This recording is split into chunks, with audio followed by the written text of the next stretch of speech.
ଜୟ ଶ୍ରୀ ଜଗନ୍ନାଥ। ବ୍ରହ୍ମାଣ୍ଡର ନାଥ ମହାପ୍ରଭୁ ଶ୍ରୀ ଜଗନ୍ନାଥ ଯେତେବେଳେ ଅଣସର ଘରେ ଗୁପ୍ତ ବିଶ୍ରାମରେ ଥାନ୍ତି, ସେତେବେଳେ ଶ୍ରୀମନ୍ଦିର ଭିତରେ ଏମିତି କିଛି ଗୁପ୍ତ ନୀତି ଅନୁଷ୍ଠିତ ହୁଏ, ଯାହା ସାଧାରଣ ମଣିଷର କଳ୍ପନା ବାହାରେ। ଆଷାଢ଼ କୃଷ୍ଣପକ୍ଷର ଏହି ବିଶେଷ ଏକାଦଶୀ, ଯାହାକୁ ଆମେ ଖଳିଲାଗି ଏକାଦଶୀ ବା ଯୋଗିନୀ ଏକାଦଶୀ ବୋଲି କହିଥାଉ, ତାହା କେବଳ ଏକ ବ୍ରତ ନୁହେଁ ଆଜ୍ଞା, ବରଂ ଏହା ମହାପ୍ରଭୁଙ୍କର ସୁସ୍ଥ ହେବାର ଏକ ମହା ସଂକେତ। କ'ଣ ଏହି ଖଳିଲାଗି ନୀତିର ଅସଲ ରହସ୍ୟ? କେଉଁ ସେହି ମହୌଷଧି ଯାହା ଏହି ଦିନ ମହାପ୍ରଭୁଙ୍କ ଶ୍ରୀଅଙ୍ଗରେ ଲାଗି କରାଯାଏ? ଏବଂ ଶାସ୍ତ୍ର ଅନୁସାରେ ଘରେ କେଉଁ ବିଧିରେ ପୂଜା କଲେ ଜନ୍ମ ଜନ୍ମାନ୍ତରର ପାପ, କୁଷ୍ଠ ଆଦି ଭୟଙ୍କର ରୋଗ ଏବଂ ଚରମ ଦାରିଦ୍ର୍ୟରୁ ମୁକ୍ତି ମିଳେ? ଆଜିର ଏହି ଭିଡ଼ିଓ ମାଧ୍ୟମରେ ଆମେ ଶାସ୍ତ୍ରୀୟ ପ୍ରମାଣ ସହ ସବୁକିଛି ଜାଣିବା।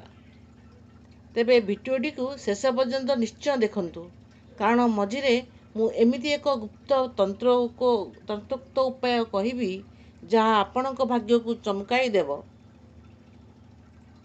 ହେଲେ ଶାସ୍ତ୍ର ଓ ଶ୍ରୀମନ୍ଦିର ସଂସ୍କୃତି ଅନୁସାରେ ସ୍ନାନ ପୂର୍ଣ୍ଣିମାରେ ଅତ୍ୟଧିକ ସ୍ନାନ ହେତୁ ମହାପ୍ରଭୁ ଜ୍ୱରରେ ପୀଡ଼ିତ ହୁଅନ୍ତି। ଅଣସରର ଦଶମୀ ତିଥିରେ ଶ୍ରୀଅଙ୍ଗ ଫିଟା ନୀତି ଶେଷ ହେବା ପରେ ଏକାଦଶୀ ତିଥିରେ ସମ୍ପାଦିତ ହୁଏ ସବୁଠାରୁ ରହସ୍ୟମୟ ଖଳିଲାଗି ନୀତି। ଏହି ଖଳିଲାଗି ନୀତି କ'ଣ? ଏହି ଖଳି କ'ଣ? ଏହା ହେଉଛି ଏକ ଦେବ ଔଷଧ। ଶ୍ରୀମନ୍ଦିରର ଗୁପ୍ତ ରୋଷଘରେ ଶୁଦ୍ଧ ଗହମ ଚୂର୍ଣ୍ଣ, କର୍ପୂର, କସ୍ତୁରୀ, ଶ୍ଵେତ ଚନ୍ଦନ ଏବଂ କେତେକ ବିଶେଷ ବନ୍ୟ ଚେରମୂଳିକୁ ମିଶାଇ ଏକ ସୁବାସିତ ଗାଢ଼ ଲେପ ପ୍ରସ୍ତୁତ କରାଯାଏ। ଏହି କାର୍ଯ୍ୟ କେବଳ ବିଶ୍ୱାବସୁଙ୍କ ବଂଶଧର ଦଇତାପତି ସେବକମାନେ ହିଁ କରିଥାନ୍ତି। ଏହି ଗୁପ୍ତ ଲେପକୁ ମହାପ୍ରଭୁଙ୍କ ଶ୍ରୀଅଙ୍ଗରେ ସେବାପୂର୍ବକ ଲଗାଯାଏ।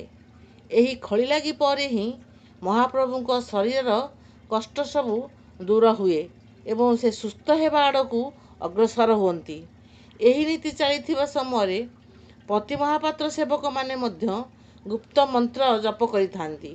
ଏହା ପ୍ରମାଣ କରେ ଯେ ଭଗବାନ ମଧ୍ୟ ମାନବୀୟ ଲୀଳା କରି ସଂସାରକୁ ଆୟୁର୍ବେଦ ଏବଂ ପ୍ରକୃତିର ଗୁରୁତ୍ୱ ବୁଝାଉଛନ୍ତି।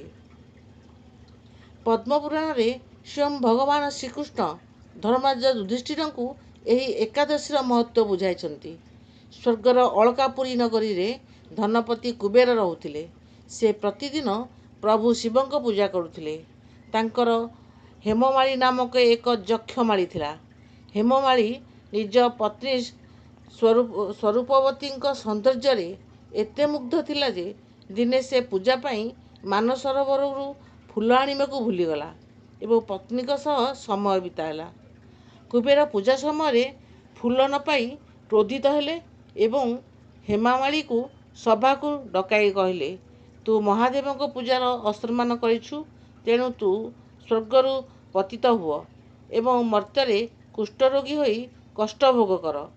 କୁବେରଙ୍କ ଅଭିଶାପରେ ହେମମାଳି ପୃଥିବୀରେ ପଡ଼ି ରୋଗରେ ଛଟପଟ ହେଲା, କିନ୍ତୁ ପୂର୍ବଜନ୍ମର କିଛି ପୁଣ୍ୟ ଯୋଗୁଁ ସେ ହିମାଳୟରେ ମାର୍କଣ୍ଡେୟ ଋଷିଙ୍କ ଆଶ୍ରମରେ ପହଞ୍ଚିଲା। ସବୁ ଶୁଣିବା ପରେ କାରୁଣ୍ୟମୟ ଋଷି କହିଲେ, ତୁମେ ଆଷାଢ଼ କୃଷ୍ଣପକ୍ଷର ଯୋଗିନୀ ଅର୍ଥାତ୍ ଖଳିଲାଗି ଏକାଦଶୀର ବ୍ରତ କର। ହେମମାଳି ପୂର୍ଣ୍ଣ ନିଷ୍ଠାର ସହ ଏହି ବ୍ରତ କଲା ଏବଂ ସମ୍ପୂର୍ଣ୍ଣ ସୁସ୍ଥ ହୋଇ ପୁଣି ନିଜର ଦିବ୍ୟ ରୂପକୁ ଫେରି ପାଇଗଲା। ବର୍ତ୍ତମାନ ଆସନ୍ତୁ ଜାଣିବା, ଆମେ ଗୃହସ୍ଥମାନେ ଘରେ କେମିତି ଶାସ୍ତ୍ରୀୟ ନିୟମରେ ଏହି ପୂଜାକୁ କରିବା, ଯାହାଦ୍ୱାରା ଆମ ପରିବାରର ସମସ୍ତ ବ୍ୟାଧି ଓ ଦୁଃଖ ଦୂର ହେବ। ଏକାଦଶୀ ଦିନ ବ୍ରାହ୍ମ ମୁହୂର୍ତ୍ତରେ ଉଠି ସ୍ନାନ କରନ୍ତୁ। ଜଳରେ ସାମାନ୍ୟ ଗଙ୍ଗାଜଳ ଓ କଳାରାଶି ମିଶାଇ ସ୍ନାନ କଲେ ଅଶ୍ୱମେଧ ଯଜ୍ଞର ଫଳ ମିଳେ। ଏହାପରେ ହଳଦିଆ ବସ୍ତ୍ରକୁ ପରିଧାନ କରନ୍ତୁ। ମହାପ୍ରଭୁ ଶ୍ରୀଜଗନ୍ନାଥ କିମ୍ବା ଭଗବାନ ଲକ୍ଷ୍ମୀନାରାୟଣଙ୍କ ଫଟୋ ସାମ୍ନାରେ ବସନ୍ତୁ।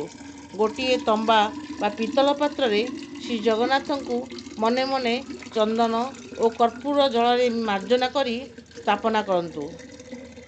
ଯେହେତୁ ଶ୍ରୀମନ୍ଦିରରେ ମହାପ୍ରଭୁଙ୍କ ଶ୍ରୀଅଙ୍ଗରେ ଲେପ ଲାଗେ, ଆପଣ ମଧ୍ୟ ଆପଣଙ୍କ ଘରେ ଥିବା ବିଗ୍ରହ ବା ଫଟୋରେ ମଧ୍ୟ ଶୁଦ୍ଧ ମଳୟ ଚନ୍ଦନ, ଅଳ୍ପ କର୍ପୂର ମିଶାଇ କରାଯାଇଥିବା ଲେପକୁ ଦିଅନ୍ତୁ। ଗାଈ ଘିଅର ଦୀପଟିଏ ପ୍ରଜ୍ୱଳିତ କରନ୍ତୁ। ଭଗବାନଙ୍କୁ ହଳଦିଆ ଫୁଲ ଓ ହଳଦିଆ ଫଳ ଭୋଗ ଲଗାନ୍ତୁ। ଏହି ସମୟରେ ଓମ୍ ନମୋ ଭଗବତେ ବାସୁଦେବାୟ ଏହି ମନ୍ତ୍ରକୁ ଅତି କମ୍ରେ 108 ଥର ଜପ କରନ୍ତୁ। 81 ଦିନ ଭୁଲରେ ବି ତୁଳସୀ ପତ୍ର ଛିଣ୍ଡାନ୍ତୁ ନାହିଁ।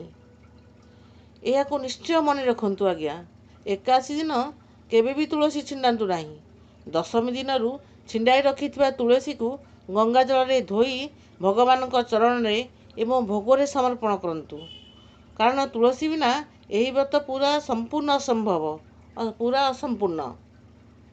ତେଣୁ ଶାସ୍ତ୍ରରେ ଏହି କିଛି କାମ କରିବାକୁ ଶକ୍ତ ମନା କରାଯାଇଛି। ଯାହା ନ ମାନିଲେ ବ୍ରତ ନଷ୍ଟ ହୋଇଯାଏ। ତାହେଲେ କ'ଣ ସେଇ ଜିନିଷ ଆସନ୍ତୁ ଜାଣିବା। ଏହି ଦିନ ଘରର କୌଣସି ସଦସ୍ୟ ଭୁଲରେ ବି ଅନ୍ନ, ରୁଟି, ମସୁର ଡାଲି ବା ଶସ୍ୟ ଜାତୀୟ ଖାଦ୍ୟ ଖାଇବା ଉଚିତ ନୁହେଁ। ଏହି ଦିନ ଶସ୍ୟରେ ପାପର ବାସ ଥାଏ। ଏହି ଦିନ କାହା ଉପରେ କ୍ରୋଧ କରନ୍ତୁ ନାହିଁ କି କାହା ବିଷୟରେ ଖରାପ କୁହନ୍ତୁ ନାହିଁ। ଯେତେ ସମ୍ଭବ ବ୍ରହ୍ମଚର୍ଯ୍ୟ ପାଳନ କରନ୍ତୁ।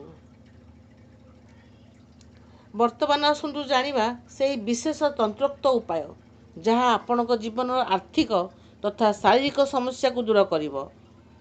ତାହେଲେ ପ୍ରଥମ ଉପାୟଟି ହେଉଛି 81 ସନ୍ଧ୍ୟାରେ ତୁଳସୀ ଚଉରା ମୂଳେ ଦୀପଟିଏ ପ୍ରଜ୍ୱଳିତ କରନ୍ତୁ। ସେହି ଦୀପରେ ସାମାନ୍ୟ ହଳଦୀ ଗୁଣ୍ଡ ଟିକେ ପକାଇ ଦିଅନ୍ତୁ ଏବଂ ଚଉରାକୁ 11 ଥର ପରିକ୍ରମା କରନ୍ତୁ।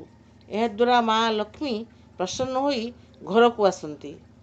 ଦ୍ୱିତୀୟ ଉପାୟଟି ହେଉଛି, ଯଦି ଘରେ କେହି ଦୀର୍ଘ ଦିନରୁ ଅସୁସ୍ଥ ଅଛନ୍ତି ତେବେ ଭଗବାନଙ୍କ ପାଖରେ ଚନ୍ଦନ ଲାଗି କରନ୍ତୁ ଏବଂ ପୂଜା ପରେ ସେହି ଚନ୍ଦନରୁ ସାମାନ୍ୟ ନେଇ ରୋଗୀର କପାଳରେ ଲଗାନ୍ତୁ। ମହାପ୍ରଭୁଙ୍କ ଖଳିଲାଗିର ମହିମାରୁ ରୋଗ ସବୁ ଦୂର ହୋଇଯାଏ। ଏହି ଦିନ ଅଶ୍ୱତ୍ଥ ବା ଓସ୍ତ ଗଛ ମୂଳେ ପାଣିରେ ସାମାନ୍ୟ ଚିନି ମିଶାଇ ଅର୍ପଣ କରନ୍ତୁ, ଅର୍ଥାତ୍ ମିଠା ଜଳ ଅର୍ପଣ କରନ୍ତୁ ଏବଂ ସେଠାରେ ଦୀପଟିଏ ଜାଳନ୍ତୁ। କାରଣ 81 ଦିନ ଓସ୍ତ ଗଛରେ ଭଗବାନ ଶ୍ରୀହରି ବିଷ୍ଣୁ ବାସ କରନ୍ତି। ତାହେଲେ ମହାପ୍ରଭୁ ଶ୍ରୀ ଜଗନ୍ନାଥଙ୍କର ଏହି ପବିତ୍ର ଖଳିଲାଗି ଏକାଦଶୀ ବ୍ରତ ଆପଣଙ୍କ ଜୀବନକୁ ସୁଖମୟ କରୁ। ଏତିକି ପ୍ରାର୍ଥନା।